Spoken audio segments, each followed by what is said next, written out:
So ayun, okay, KJX, kamusta kayong lahat? Magkwentuhan muna tayo dito ngayon. So grabe, no? Doom, sabi nga nila grabe yung binagsak. So automatic, makikita nyo dito. So negative 16K, no? Na PNL tayo today. So mag-worry na ba tayo dyan? Hindi pa. Kasi kung titingnan naman natin, no? Dito sa mid-bull run investment natin, eto siya, no? Ang profit natin dito kay ETH is from 95 to 86. Yan. 86. Pero tulad ng sinabi ko sa inyo, nilaro natin yan noong umpisa. No? Halos nasa 155 yan. And then, kung makikita nyo sa Dogecoin, lumaki yung Dogecoin natin. Kung mapapansin nyo, kasi nagdagdag ako. No, nagdagdag ako sa Dogecoin nung nakita kong nalaglag. Sabi nga natin, once na bumabagsak, doon lang tayo nagdadagdag. So, kung mapapansin nyo, no? Plus 16, plus 900 lang tayo ngayon. So, nung nakaraan is plus 4,000. Kaya lang, bumagsak nga si BTC, kaya naging 900. So, total. So, medyo okay pa naman. Good pa naman tayo. Pero, magugulat kayo kay SLP. No? 5,000 tayo ngayon. Kumbaga, kung mapapansin nyo, si SLP, lahat negative siya, positive. Di ba? So, tingnan nyo mga idol. Ha? So, SLP. Grabe, ang balit, no? So, eto siya. Plus 12%.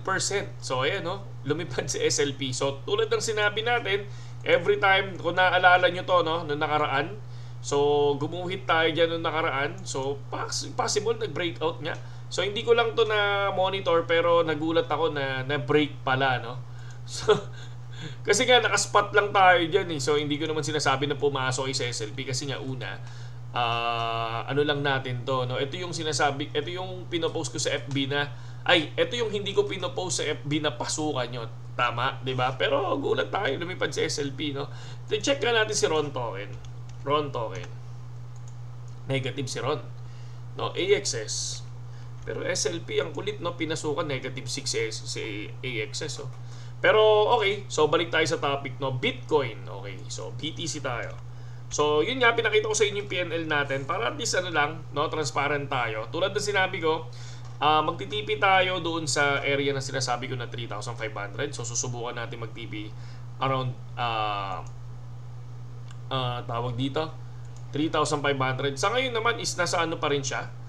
Nasa na ba ngayon si ETH? I think nasa 8,050. Parang 8,050 si ETH.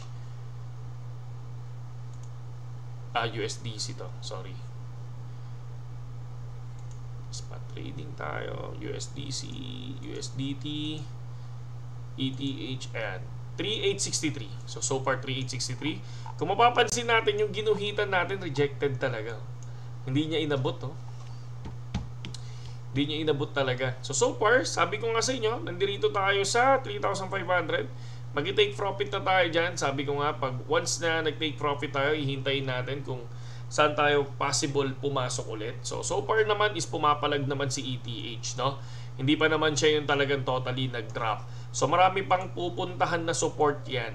No? Marami pang pupuntahan na support yan. So back to ano tayo ngayon, no?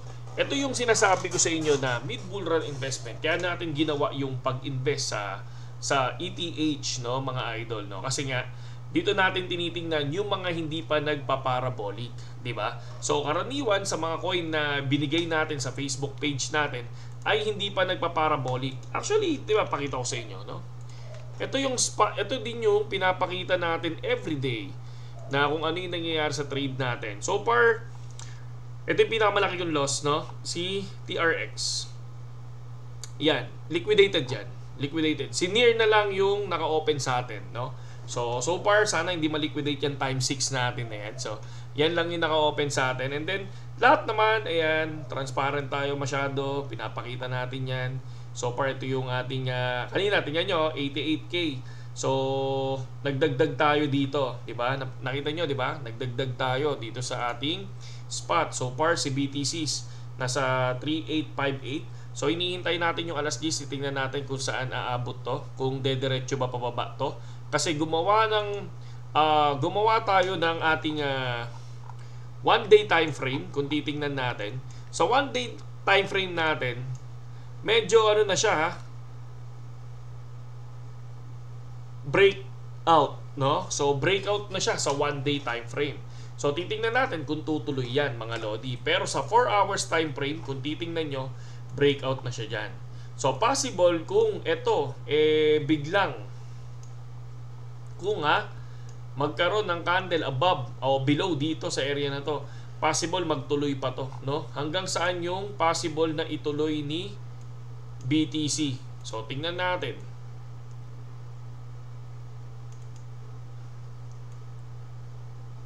Kung dito siya magbe-break, 90 90. No, 90K. Tapos, if ever mag-bounce, bumaksak pa yan dyan, possible kunin niya si 85. Mukhang 85. Possible kunin niya si 85, mga lodi.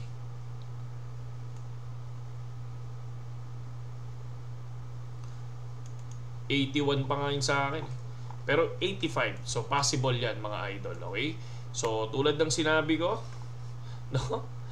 Ayan, ito naman yung tinatawag natin na pumapalo siya kagabi ng 101.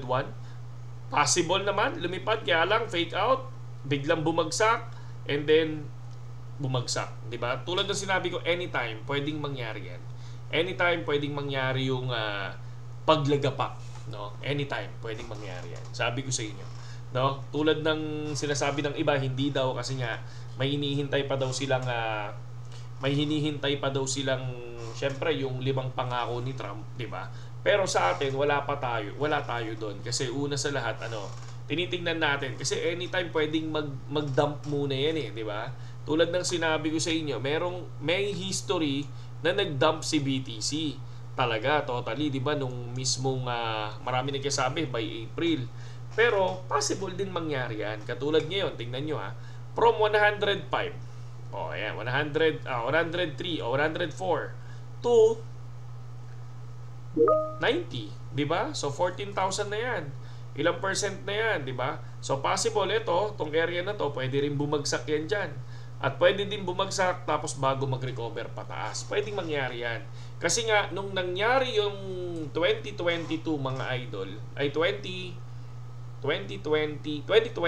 yung nangyari yung 2020, almost nasa ilang, nasa from 10 to 63. So parang nasa 43,000 USDT ang nilipad muna bago nagkaroon ng correction.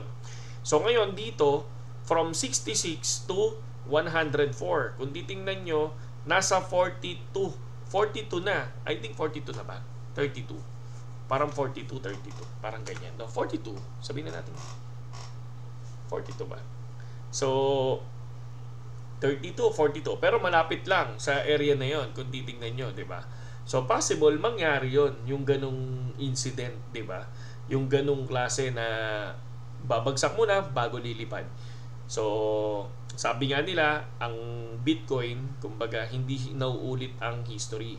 Pero sabi nila is sumusunod yan sa history, di ba? Yun lang yung akin dito. So kaya sabi ko nga sa inyo, sa atin, okay lang ako, talo lang ako dito sa TRX, no? Kulo ko itong TRX no? Talo tayo ng 61. Hindi to 50 61 yan, 61 USDT. So dito naman sa ating portfolio ng ating assets, so totally nasa 432, tapos olats tayo sa spot ng 18 na. So kanina 16, ngayon 18 na. So kay Dogecoin is mababa na tayo ngayon, plus 44. Pwede na break even na lang tayo kay Doge. Break even na lang tayo kay Doge, no? So kay ETH is marami-rami pa naman tayo. Marami-rami pa tayong pondo, kumbaga sabi ko sa inyo okay lang ako mag-break even, no? Okay lang ako mag-break even. Pero hindi ko pa isusuko tong natin, tong ETH na to, no? Hindi pa natin isusuko yan. Noong 35 nga, hindi pa tayo sumusuko. Noong 33 nga, hindi pa tayo sumusuko sa ETH Diba? So, subukan natin magdagdag. No, ganyan talaga. Pag nasa spot, sabi nga sa atin minsan kapag gusto nyong, kapag dating ng bear market, no, sabi ko nga, once na nag-iipon ka sa spot, yan? Buy and forget. Yan. Ganyan talaga. Buy and forget. Kumbaga, hahayaan mo na lumipad, hahayaan mo na bumagsak. Basta meron kang TP area. Kunyari, ang TP area mo is bull run 2025 or 2023 kung kailan lumipad. Yun yung TP area mo. Kunyari, bumili ka ng 2022, umangat man ng 2022 yan, bigla. So, wala kang pakialam doon. Basta ang TP area mo is 2023 or 2024 or 2025. Magsiset ka ng TP area mo. Ganun siya. Okay? Kaya ito, sa akin, mag-set lang ako ng TP area ko. Dagdag lang ako dagdag hanggang sa mag-break even ako kay ETH, no? So, ganun lang ang gagawin natin. Hindi ako yung basta-basta na susuko lang dito kay ETH. Basta malaki yung ano natin dito, pondo. Malaki naman yung kahit pa paano, no? Break even ako sa 2,740. Kaya kitang-kita nyo naman dyan. So, nasaan pa lang tayo ngayon? Nasa 3,860 or 3,850. So, malaki-laki pa yan. Sabi ko nga, kahit medyo matalo ako dito kay Dodge, sasaluhin ni ETH yan. So, yun lang sa ngayon kay GX, ha. At sabi ko nga sa inyo kahapon, di ba? Protect your assets. Okay. Protect your assets. Ito nga, mag-future ako. Meron tayong 344 naglagay dyan. So, subukan natin. Baka mamaya bumagsak si ETH. Doon tayo papasok kay ETH. Okay? Saludo sa inyong lahat kay GX. At magandang gabi sa inyo lahat. Ayun lang, tulad ng sinabi ko, kung last money nyo na yan, dapat nag-TP na kayo. Pero kung hindi pa naman, kahit papano, di ba? Kung hindi pa kayo nag-TP, automatic yun. Ay kung yan hindi naman last money nyo at kaya nyo mawala, ayun lang, stay lang hanggang sa bull market, mga idol. Saludo sa inyong lahat.